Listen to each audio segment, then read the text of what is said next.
Tofa edi eba besumo na anwumre ensem bi a wobete ene se soafo ya wo hwe bambo ensem so ewo manmu edi atodwa ya wo kire se wo hwe boko ensensem ya ekoso na wo mu beyi nipa bonsem edi afiri amamre nsumu se de beyi nipa wo mu ye niam ensem fata no wo betimi atwe omaso ewo niam bi eho afa wo de atodwa ya wo kire se obepe kwan ya obefa so na asrafo ya wofa wo mo ewo manmu no obetumi afa wo se enye sikasem ada se obi efa hodie bi eno mu tira so ede afa enipa ewo asra adwumaku no emu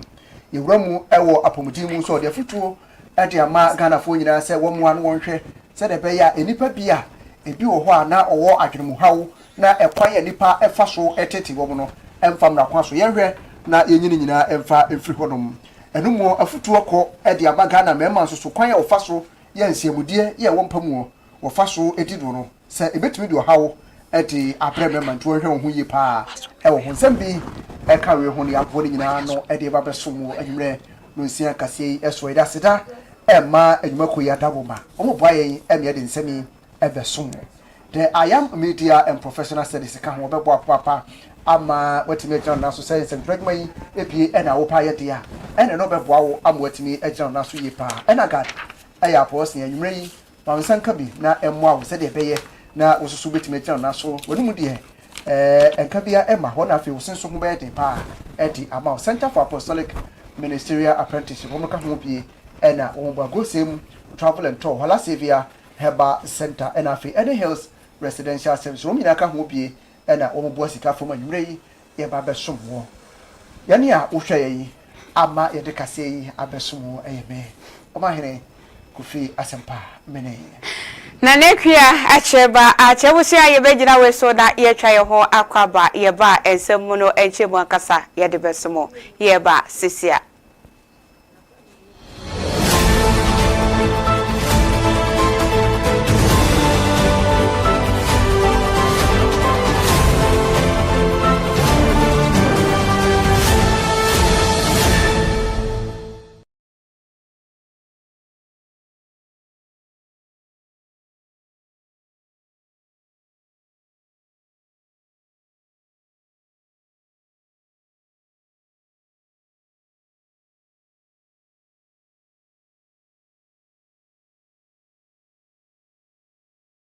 Halishima mama yesanso na yemu akwaba eba kase yi eso afeyefa ensem no enchemu ankasa ensumo ene yeda era mampeni ebo ana mokopie mo ewo epoye mantem yekofodie honomo ena kokopie mo Jackson Park honomo ena dwumadie yi ekoso na mampeni nantesie yina ne se afeyi mo yeto aba no oguso awoda adehye no mu bia wo mo etimi eto aba edema NDC abanyokuo no nenam so enti amana san beye mampeni ewo my Ghana mu ebiem no ase papa na bera woni adehye no ma ewo eyepoye mantem edi nkomo ena oditu wo manimu sese yi ede nyame adom wasan aba betena benwa no so wono no wo ba ye no obomode afri nioma biase a wantimi amfa nkwa wieye ena yetu ne firi so wabai san nioma wanyina no wo ba behwe na wato ne nyina so ede ama wo mom wo se eba ne suku adan de wogya ye wo be ye de ama wo mom ayaresabia wode ne nsa kan ye wantimi anwe nyina no wo beboa na wasiesie de ama wo mom de afenso ne wo besi no ne nyina no wo besi ede ama wo mom a wonka na wonye eye akwan so emfirim o se eye ensuo afram eno no okọ eye afram plains a ehonomo enewo wose ni nyina no bridge bi ana sensam so ana wo ye wanwie no nyame adom wabei obeye ni nyina de ama wo mo enti no wo mo enya ne mugidie wo mfiri abenwa yi so de na wo ye ni nyina ede ama wo mo yenkotie mampeni John Dramani Mahama ni sembia ode tudwa eye epoye mantem kofoedua yeah the jumedie bi ba a your friend with the big push because we share World Bank reporter yes say deficit of infrastructure in Ghana $1.5 billion every year. I was saying there $1.5 billion. EDCS yakwan your hospitals your BBR and sana Ghana itimi edru pempenso I was say edru. Enti yeah the program be by a friend the big push. Enti no sika ye nyafi ye frango any gas any agodia ye de kwa manoni na ye de say sika ni bi ato nchen a ye de ye program my friend the big push. Na big push no ye de beye akwan minim se nananum bebre abra ye ko campaign ade ba ko ade bi omusu hu ene se akwan asem ye ba ye akwan a ekoso no ye ka se contractors dem twen kakra ansa if you say ye be ye audit if you say ye hu se akwan ni bi eye akwan a road fund de tuaka obehwe ne de certificate ni biom akọ finance na finance so akọ tuaka double enti ka che auditor general say on auditing sa akwan ni nyina na auditor general we wie na juma or the report na ba enti ye be ma contractors ni nyina asan akọ site aje say omo a omunya double payment no ye be twe omo aso na big push no Eastern region monsa beka mo chefa akwan to say Koforido Abonso apedwa dualization finalization of Osino and Enyinam bypass construction of modern bridge over Afram River mo amunim Kwewu Afram plains Afram ensuo no every adoso eko amanfrom ye be ye bridge said ye be ya yemfa pontoon entrance ensuo num biom Eastern Regional Water Supply Extension. I be man nipa be 1 million nsuo. And also ye be ye na ye wie. Ye the Jumedie bi ba your friend with the big push. Because we share World Bank reporter. Ye say that twice so na yem koye nimu. Na santam na peniya wono e de dinkita ho e de mapan ye de betu dwa say wo the Jumedie bi ba what to say government accountability series. Yeah, wobesa se adwoda ukwada na afi ifieda bia wobeti bre na enioma ahodo egu akwan mu apan eye no watenebo atrete mu na ene ebi ekoso na ne fa no na bambo mu ensem na atusuo edam so mu asofo ya ohwe omayi bambo so Dr. Eved Omane Boama ekokasa ye na wokyere mu se wohwe enioma ahodo ya ekoso no a ewo mamu ni titrepa eye de ekoso ewo bokono a enipa bie ayo ho akrabirifo ye a wo mo de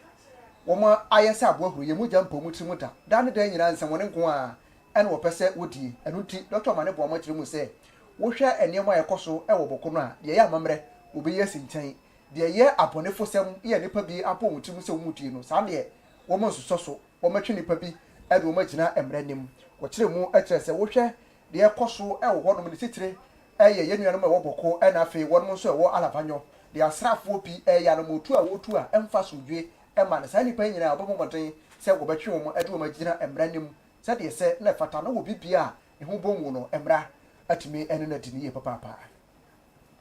And today we honor that sacred trust. While at it, I invite you today to see through the eyes of the Ghanaian soldier, to feel the heartbeat of our national security infrastructure, to walk with us on the silent paths we patrol, not for glory, but for Ghana. Ladies and gentlemen, let us journey together into the heart of our defense story so far, safeguarding national security. It is with confidence and pride that I state that to a very large extent, Ghana is safe, stable, peaceful, and ready to experience a golden age under the reset agenda of His Excellency John Dramani Mahama. We have kept our nation safe and stable, notwithstanding the irregular transfer of thousands of rounds of military ammunition in 2024 from the Ghana Armed Forces to the National Security Outfit. Ammunitions which have since not been accounted for. The Ghana Armed Forces continues to ensure Ghana's territorial integrity through coordinated land, maritime, and air operations. While the overall internal and external security of Ghana remains stable, we acknowledge that the situation in Boko and Alavanyo and their immediate surroundings remain quite volatile. The Ghana Armed Forces is actively monitoring developments and have put in place robust mechanisms to ensure any potential escalation is swiftly contained in the interest of a peaceful and long-lasting resolution of the conflicts through dialogue. In doing so, we shall always separate crime from traditional matters, enabling us to deal appropriately and legally with criminals who foment trouble in the name of chieftaincy conflicts. Relatedly, let me assure once again that government has decided to take necessary steps to reconstruct the statue of the Zugran of the Kusok traditional area in Boko while investigation into the incident continues. To address emerging security threats such as violent extremism and terrorism, as well as other transnational. Adishimama ya daswa ejina Dr. Omane Buama na suye ene nkoma woni yen ediye na ne kasemu ena wodi tu dwato aso se yi edie enche wo mo hwe ni mo se August bosume no emu wo mbetimi ahwe na empo asrafo yetimi afabi wo se eya ebimo efa nkofo na eya na ye chinchim wo mo nsa egisika bi nanso aban we ya wo ba no wo ba behwe se empo no wo nkrata semekoyie enwema bia wo mo hia no ne nyina no uwo bia esefata se yebetimi afa ama wonso akwakwaka edwumakuo no eho entie no wombegina so na womo ahwe afa nkofo enkonkoba se wombegi sika na afa yebekwakodu hono no na yesi o nipa so masikura no wonse mfata so woba hanom ya ma training na wie na ode kwakotena fie no eha adwen esanse hono no wokwa ye ka kire wo se wobepira wani beje empo no ebi wono mokura bedidem nanso se wobegya training no de akotena fie de eno no womo soso so wokodom enti afa wamo be faketo yese nya dudu wura bia wamo ba behwe wo a wo se fata no ena ye betimi ede wakokodom ye bie portal no na wantimi enya kwanya ye de foforo to kodom a na wabomodin asa akopiribi ni nyina no eye free sikagie bia enimu. So they have been directed to fulfill all criteria. That's the 34. However, if they fail to meet these requirements, they will be released from training. Regarding adversely affected persons in regular career course 65 and short service course 62 who are yet to report for training, they have since been directed to discontinue their participation in the enlistment process. This means 115 regular and 75 short service personnel have been cleared to report for training in due course to join the RCC 64 intake, who we basically pardoned 34 of them, but still asked them to right the wrongs. Ladies and gentlemen, it is important to report at this stage that the last recruitment exercise for soldiers, non-officers, so the soldiers go to the Army recruit training schools and the various training schools. The officers will go to the Ghana Military Academy. So I'm done with the officer career. I'm now moving to the soldiers. It is important to report, let me repeat, at this stage, that the last recruitment exercise for soldiers, non-officers, was conducted in October 2021. However, the audit has revealed that 2,872 Army potential recruits who successfully completed all required processes, including documentation, medical examinations, and vetting, are yet to undergo training. Meanwhile, my visit to the Army Recruits Training School just last week disclosed the fact that the Army Recruit Training School has not been training recruits over the past 17 months. With the potential capacity for the Army Recruits Training School to train between 900 and 1,500 recruits every 6 months, a maximum of 3,000 every year, we wonder why the past administration allowed the situation of the 2,872 Army potential recruits to crystallize. Knowing that even healthy people die during military training, how can we rely on laboratory tests conducted years ago or over 6 months ago to recruit? How can we rely on body selection and fitness tests conducted years ago to inform recruitment decision now? Additionally, with the passage of time, many have exceeded the age limit. Keep in mind that the military is a profession and a vocation that entreats would-be trainees to abandon all hopes of normal life and imposes the doctrine of struggling is acceptable, dropping is acceptable, bleeding is acceptable, tears are acceptable, pain is acceptable, but quitting is unacceptable. This means once you enter, you can struggle, drop, bleed, shed liters of tears, suffer excruciating and unbearable pain, but in all these, quitting will not be entertained. Considering all these significant factors, it has been decided that a new recruitment process will be conducted. I wish to emphasize that there were over 2,000 potential recruits who could not undergo training under the previous administration, even though vacancies existed at the Army Recruit Training School, are strongly encouraged.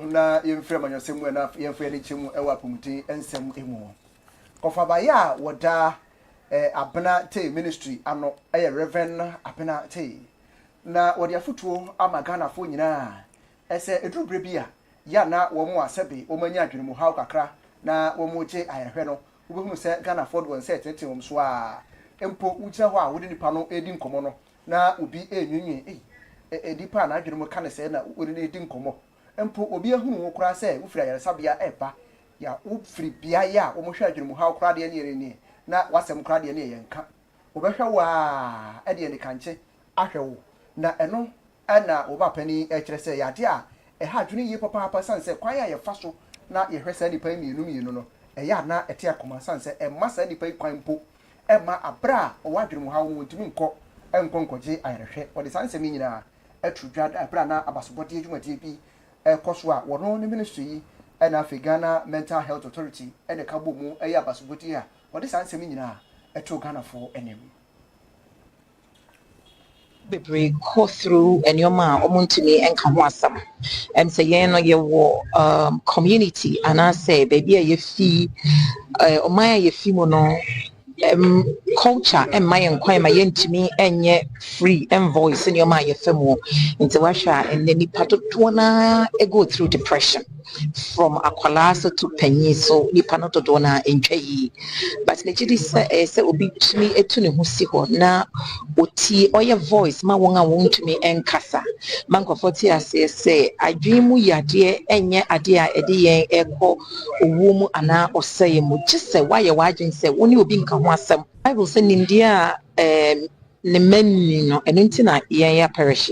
mukra mu gina mu dodo say na about mental health issues you know intino ye ya sofo de ye honhom mo adwuma but nipa nye honhom nipa pe honam ka ho intisi ye honhom afemu de ne ya nye honam de a ne gidi say na adwuma de na ye na atosin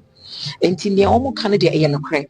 se ye maye enkyerɛkyerɛ se ye educate se be ya ye hu science bi wo ye members mu a ya bom pa ye wie ne betimi a refer wo. That is when the collaboration comes in to experts a omo betimi ahwɛ wo na womo edimu bebre go through enyoma omuntumi enka ho asam say ye no ye wo community and I say baby ye fi that's why ejira apode ensem emo na yedewo eko Amagashi Helba openipa woda ano Dr. Apostle Samuel Amagashi wadia futu akọ ede ama emema titiri wo se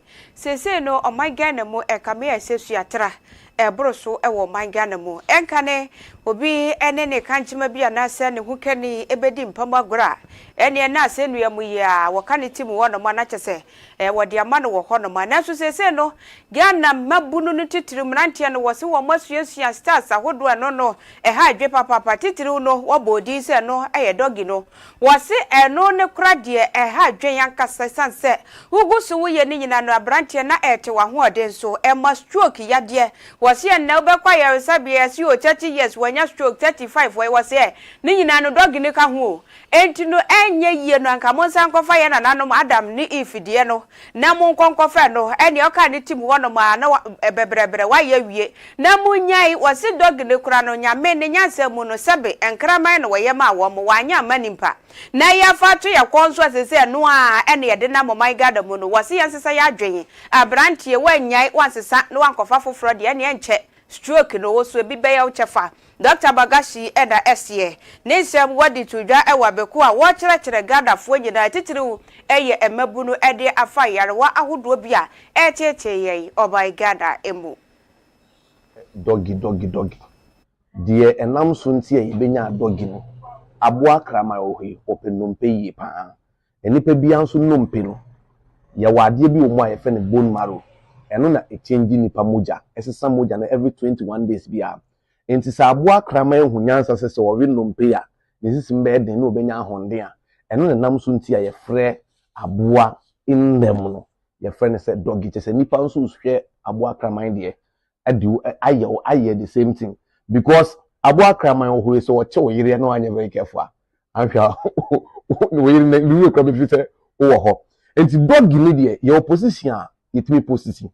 because oba ne sineti ase pia ebeti ma moja ba bedina tim etire nsunsunso ye wade bi woni petrim a kan right hemisphere and left hemisphere in a sound celebration nipa bia no akoma ne pompi moja kotre ni na saa de we ache moja na ba wonan mu acha aba wonsam ense koba ne se wo nipa no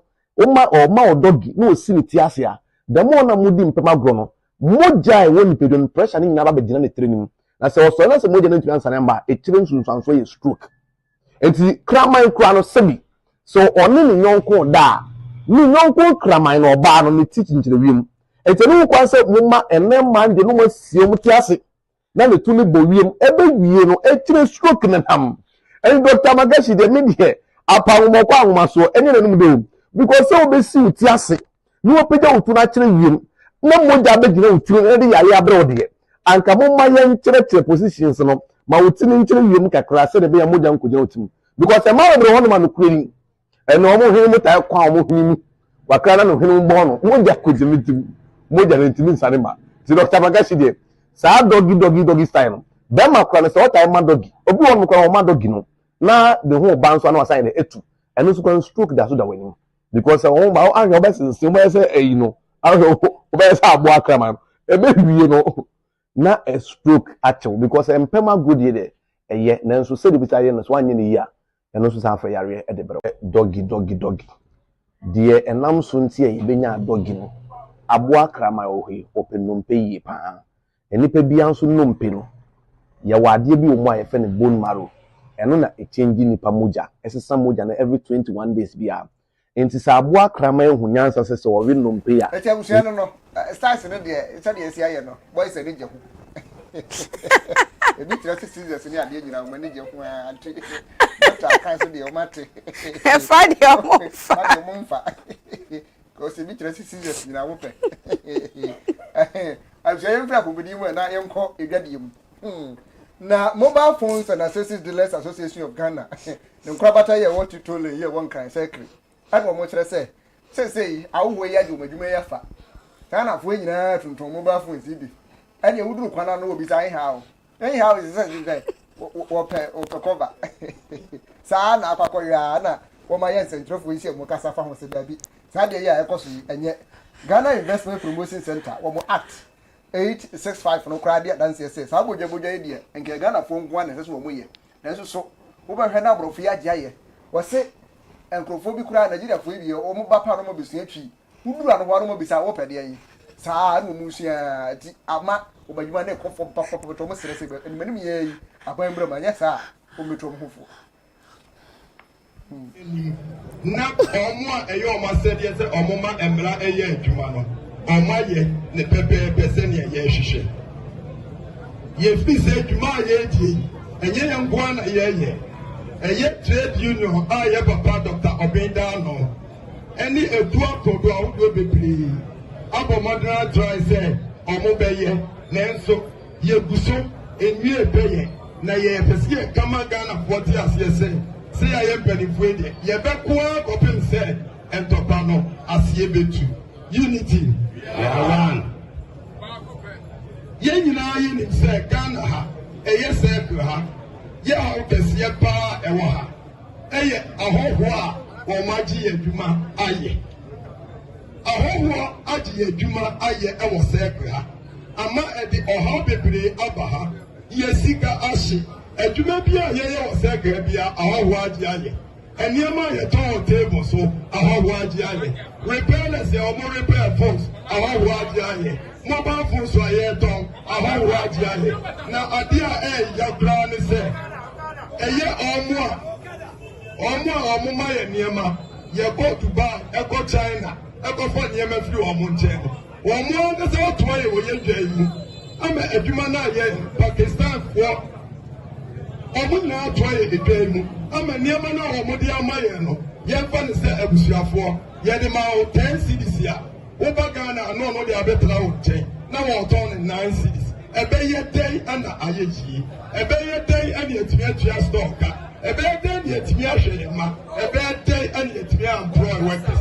enunti ye wo ha say ye adwadifuo poa ye wo circle ye adwuma aboa oman Ghana yesu ye contribute ye quota ama members enya adwuma ye hwe nipa atwa ahia thousands of people yen fire how enkoto aban so ye de yen fa ne say shop bia mpo ever the pamienu miense dwaimu ade ba ko a ha ye pa eni say ye won kofo do market ko ye from o pede ye won kofo do egemu a omo ya hoho ebi ye criminals ebi ye ex-convict and omo ebi ye junkies and omo free omo memu and omo ba begu ha na wo bi be restore be to ade mu no asoni mu na wo twemu na wo ye niema badai enti ye ka kira ban se niema ye dia tutu ya kwem eni de ye ken ye twa ban nim emretia say ye beti abayenka akwa kosi ending of this month na ye tie abansi be dem mo papa every abanche anya sadia eni de be sikosi ye beti tesuba enim na omo a eyo omo asede se omo ma emra eye adwuma no omo ye ne pepe se ne ye hwehwe ye fi se adwuma ye die enye yenko ebusi ayenko esafofro emwe yedo eko adanse fomina abeto pesua no eso na NDC amanyokuo no afimpino ne aduonu enai obi a ogira musa yento ne soba na wonye brahye bedwane fama adehye no ma wo mo ho no mo eye ma me Christiana ama Ranson Babalu ono ena egira ye na yakoto abani wie ye no na kyese wantimi endi nkunum ewo honom na ne wakasa ena ode afutuo eko ede ama NDC ekitafo nyina sanso ena MPP amanyokue ena wose sese no enanu ye de ye ko ablekuma yakwakoto aba na empo yakwakoyi obi a wobegina mu se wo mo mra hyebedwani ene de koso wo honom wose pani behwe na enye fedi agoroko a wo ba wo be ma yire no ho na emmo wone no karate wo hono no wo se enche sese ye nyina ye ne mu hye mrahye bedwamu ko hono man owura Ernest de wonka wo mo ho epiem esanse sebe wa yanya media enti enche bai leshe be koso akotia won pese ye be kwakodu hono mo na fei wo mo de wono makoda ne boxing ring ewo ene obi akwakere ne bobere se wo pejanda ade wo se dabi sa ade no ye mpabiem na no ye hunu bi momma enoa enso hono makotia ye fa somdwe nkokoto abaro abato na chi no de obedi nkunim bia no wo ye mrahye bedwani eno ena ehia ye kwani yakoba atwade a emma afoforo anasa amanya hodo do wo mo ehunu ye yie sa nneoma nyina no enya de ebetimi aboa ye nkonkotie ma me ama Ranson ne sembia ode etudwa in fact and yet politics it shouldn't be fight, it shouldn't be life and death. Politics yeah politics yeah pressure be eduma ye pressure na say ye we no for ya won so nim dia now they account and do or die affair into no me condemn fine and fine and fine the both sides the straight no yeah or two yeah no and previously so I say MPP 4 people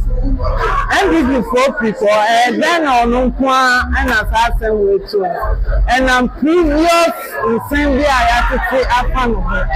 what I say and a man a better oh until no sun spray pepper storms eh oba we dey bi ayan temuna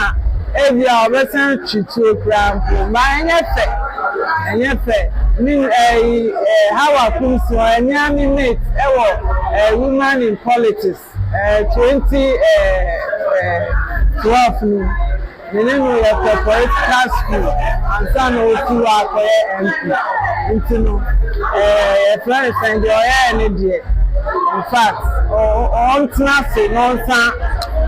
and to the hopeful on some bass or bar. To share mom, the Edican, and to share, or baby, pass with it. Or baby, anyone may say, Magina, a parliamentary candidate to that. Name per se, me constituent, I know be proud only, or be new, be a gun and Nibia who proud of see. And can present ni moja akoshebu nti saa de no kwan so na nka ese ebo ma ye encouraging ma say ma people ma and fan to kwamba but ye eba ena meka fa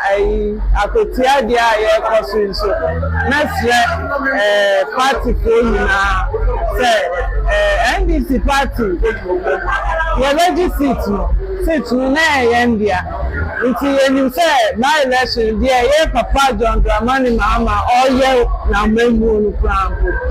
e friend say constituency ti o aye ni say nene e sample election the oye nti amanfo beto aba amai nti no menim say sa e friend say akonwani di akotia seat ni there dan deal for us but the MSC and crop for say mumanya abotre pa nye obafo ye wo da mango e wo savana mantem no emu na ekire say esumu pa wo manam mu acha daka mu esumu say tum enu to mo sra da say ni manim ye mpedifo emram na wo maye mo wasan say edru anwumre pa na wo nam mpotem a unhunu obi anim aye se nipa na ben e ba na sa e do hawo ene nam omumu e wo mpotem ho kire say kronosem amanimu so pa ya enya gudie kwabra ne ba no wanu en kura ne sisu no beto yankwa na kura de kokura unhuru dipa ko anim e ha dwene pa eto mo sra da se ba bia bridi empidifo mram na o mama mo sanse e ha dwene pa. Evening after 7 o'clock evening news, I always decide to take a walk just to stress myself because within the week I do a lot of work at the office level. So whenever I come out from the roadside and I try walking, I see that the place is not safe. All the street lights are totally off. Even single one you cannot see. I started walking far at Flemish, just closer to the district assembly. You will not even see even a single street light on. So I'm just appealing to the general public, most especially the duty bearers, our municipal assembly. Now we have MC, we have MP, we have other stakeholders. So they should do their possible best so that these street lights can be fixed. Other than that, reptiles like snake and other things can easily bite you.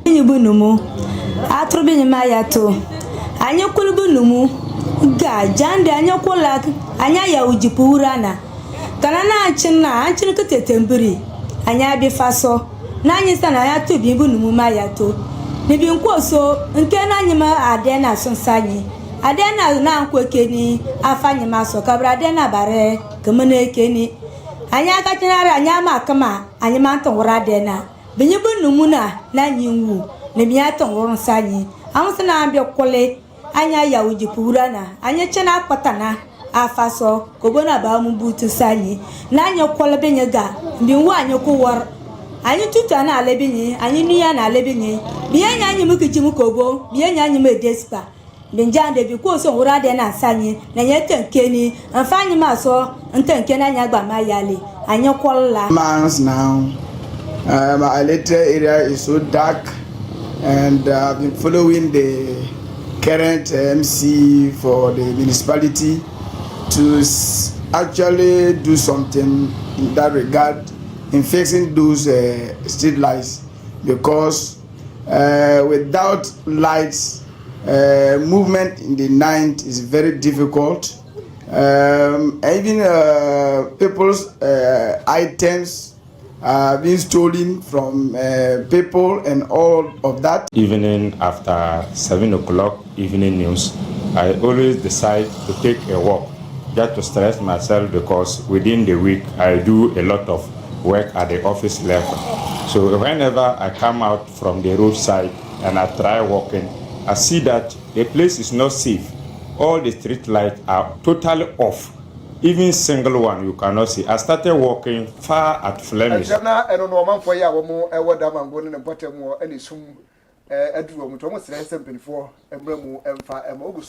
Yeah, we hear Paramount News, our Great Commission Television. So, yeah, I home, you buy a rubber call, I'm a who and some.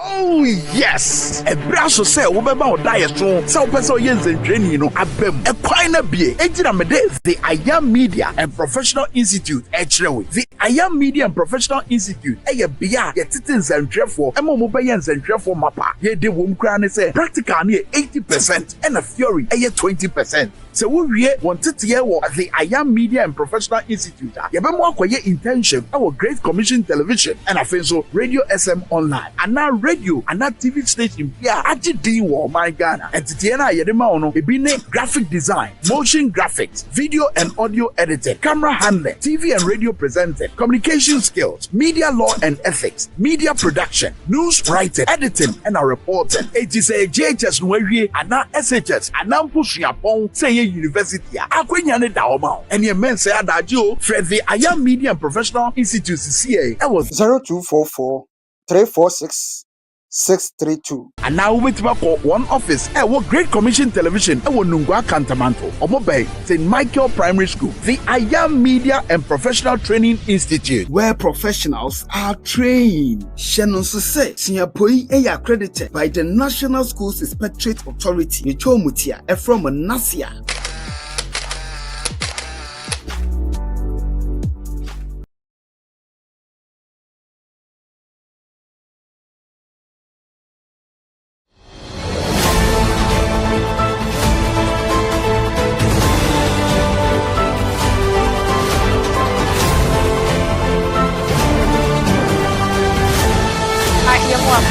Kase eso yede ensamono eko obi manso ensam emu Sudan ne hodomo ena yeko na nkrai fi hodomo eba enyina ne se womo empendifo echire mo asese no hodomo no nankasa no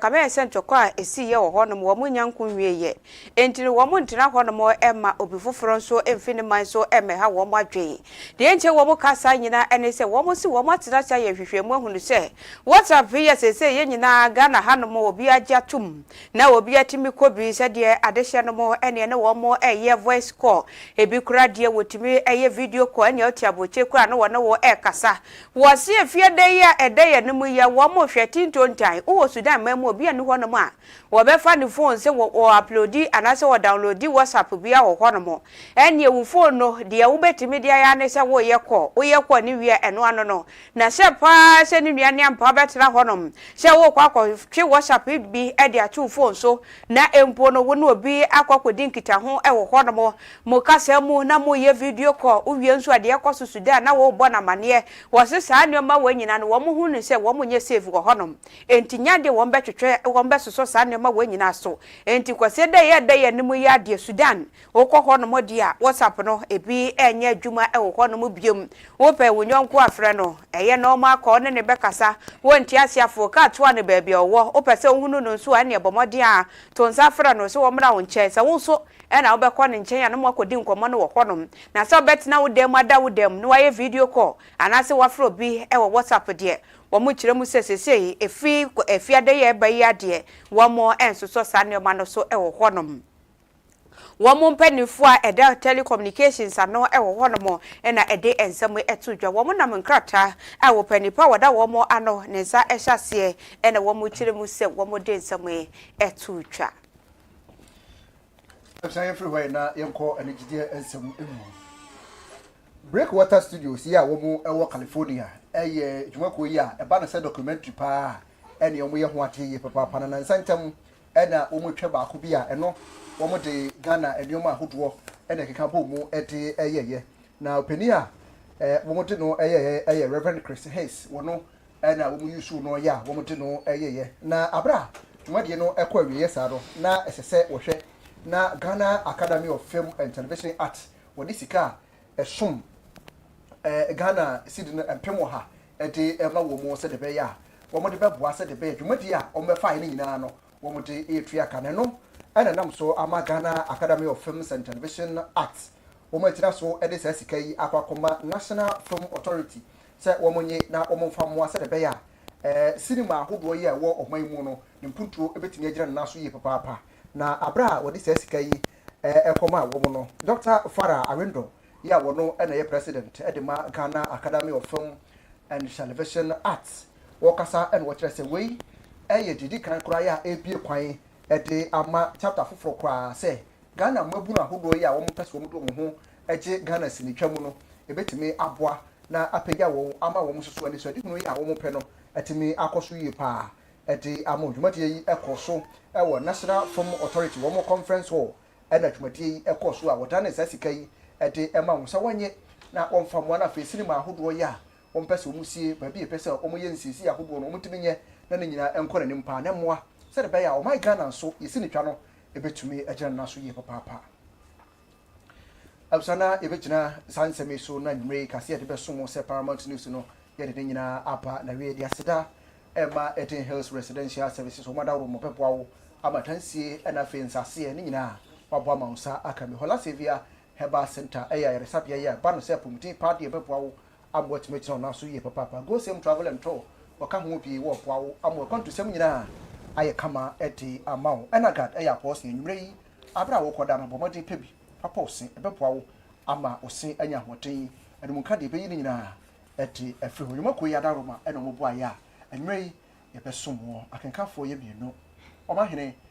kofi asempa eni metin mene na nekwia acheba achebusia yebeda wase papa sa oje bre na otimi ehwe kase yi ebi fidua mu hanso yada munyina ase papa se mutimi buaye eba kase eye kase yesore so nwumeko anase dwumadi aka nyina do ebeto so ede ama imammo ne hwa adehye yakramo